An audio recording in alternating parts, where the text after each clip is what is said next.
सापळी धरणामुळे तेथील बाधित शेतकऱ्यांच्या सुपीक जमिनी आणि त्यांच्या धरणाला विरोध पाहता सापळी धरण रद्द करून त्यावरती काही पर्याय काढता येतो का याची तब्बल 4 वर्ष अभ्यास करून शासनाकडे 2 प्रस्ताव आराखड्यासहित मांडून त्यामधनं शासनाला 1300 कोटी रुपयांचा फायदा तर दुसरीकडे हिंगोलीसह नांदेड आणि बाधित भागामधील शेतकऱ्यांना सिंचनासाठी पाणी मिळणार असं जलसंपदा विभागाचे अधिकारी आणि मंत्री यांच्या लक्षात आल्यानंतर त्यांनी या प्रस्तावाला मान्यता दिली आहे आणि लवकरच ही कामं सुरू करण्यात येणार आहेत अशी माहिती भाजपचे नेते तथा इंजिनियर PR देशमुख यांनी दिली आहे। हिंगोली येथील शासकीय विश्रामगृहामध्ये इंजिनियर PR देशमुख यांनी पत्रकार परिषद घेतली होती। यावेळी त्यांनी जिल्ह्यामधील सापळी धरण 100% रद्द झालं असून त्याऐवजी आता कयाधू नदीचं पाणी येलदरी सिद्धेश्वर इसापूर धरणामध्ये वळवणं हा पहिला पर्याय आणि दुसरा पर्याय कमी पाण्यावरती छोटे धरण किंवा लिफ्टद्वारे हे पाणी इसापूर धरणामध्ये आणता येणार आहे असा पर्याय शासनासमोर ठेवला आणि त्यानंतर शासनानं जलसंपदा विभागाच्या अधिकाऱ्यांना 2015 मध्ये PR देशमुख यांच्यासोबत चर्चा करण्याचे आदेश दिले होते। त्यानंतर देशमुख यांनी हिंगोलीच्या ऊर्ध्व बाजूला बॅरेजेस बांधून 14 किलोमीटरच्या बोगद्यामार्फत 110 दशलक्ष घनमीटर पाणी इसापूर धरणामध्ये नेणं आणि 90 दशलक्ष घनमीटर पाणी सालेगाव सुरेगाव इथे बंधारे बांधून पुन्हा हे पाणी कुरुंदा परिसरामध्ये असलेल्या एका खाडीमध्ये स्टोरेज करण्याचा पर्याय शासनाच्या समोर ठेवला। या दोन्ही कामामुळे शासनाला 1300 कोटींचा फायदा कसा होईल याबाबत देखील देशमुख यांनी सविस्तर सांगितलं। तसेच कयाधू पैनगंगा नदीचा संगम मार्लेगाव या ठिकाणी होतो। कयाधूची यील्ड 333 दशलक्ष घनमीटर आहे।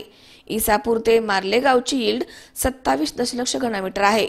असे एकूण 360 दशलक्ष घनमीटर पाणी या ठिकाणी उपलब्ध आहे। त्यापैकी 60 दशलक्ष घनमीटर पाणी हिंगोली भागामध्ये वापरलं जात आहे।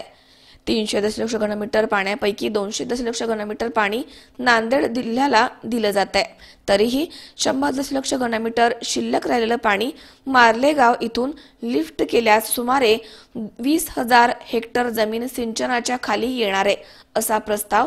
तसेच मार्लेगाव इथे उच्च पातळीचा बंधारा बांधल्यास आखाडा बाळापूरच्या पट्ट्यामधील गावांना पाणी उपलब्ध होऊ शकते आणि 15 दशलक्ष घनमीटर पाणी रुपूर सालेगाव सांगवी सोडेगाव चाफनाथ किल्लेवडगाव बसवे धावंडा धार धावंडा दिग्रस कोंडूर बिवथर आदी 20 गावांना सिंचनासाठी उपलब्ध होऊ शकते अशा प्रकारचे प्रस्ताव नकाशे आराखडे इंजिनियर PR देशमुख यांनी राज्य शासनासमोर ठेवले। त्याला जलसंपदा विभागाने मंजुरी दिली आहे। त्यामुळे हिंगोलीसह नांदेड जिल्ह्याला देखील पाणी उपलब्ध होणार आहे। PR देशमुख यांचा पाण्यासाठीचा लढा कायम आहे।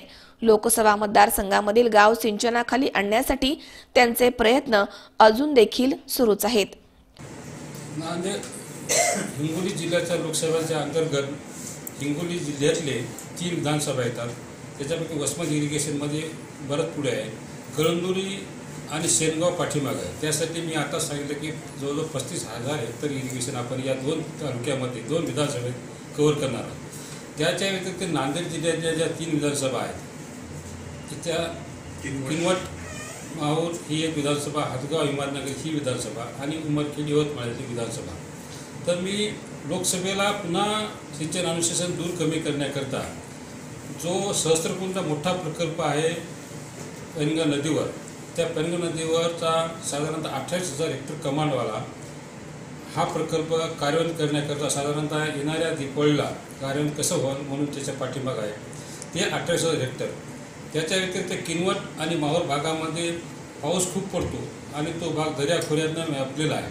प्रत्येक ठिकाणी साईट उपलब्ध आहेत पण त्याचं पाण्याचे आतापर्यंत नियोजन नाही असल्यामुळे तिथल्या जनतेला पाणी मिळत नाही आणि त्या भागात सहसा ST समाज हा जास्त आहे, बंजारा समाज जास्त आहे। त्यांची उन्नती होण्याकरता त्या भागात पाणी त्यांना देणं फार आवश्यक आहे। म्हणून तिथल्या मी साईट व्हेरिफिकेशन करून नकाशावर साईट मार्क करून प्रत्यक्ष साईट मार्क करून 40 MI टँक ह्या मंजूर करण्याच्या स्टेजवर आणलेल्या आहेत। त्यासुद्धा दिवाळाचं काम चालू अशी माझी। उमेश चक्कर पाटील, C24 तास, हिंगोली।